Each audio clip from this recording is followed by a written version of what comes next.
হারিয়ে যাওয়ার তো কিছু না, আমি তো আবার কাম ব্যাক করেছি, সব রকম প্রস্তুতি নিয়েছি ভাই, ওপেন থেকে 8 নম্বর পর্যন্ত। 3 বছর পর এশিয়া কাপ দিয়ে জাতীয় দলের দরজা খুলছে সাব্বির রহমানের।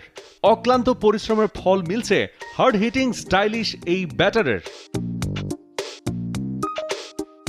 রিসেন্ট টি-20 ম্যাচ না খেললেও সবশেষ বিপিএলে ভালো খেলেছেন সাব্বির। গেল ডিপিএলেও নিজের সেরাটা নিংড়ে দিয়েছেন। বিকেএসপিতে সেঞ্চুরিও পেয়েছেন ডানহাতি এই হিটার।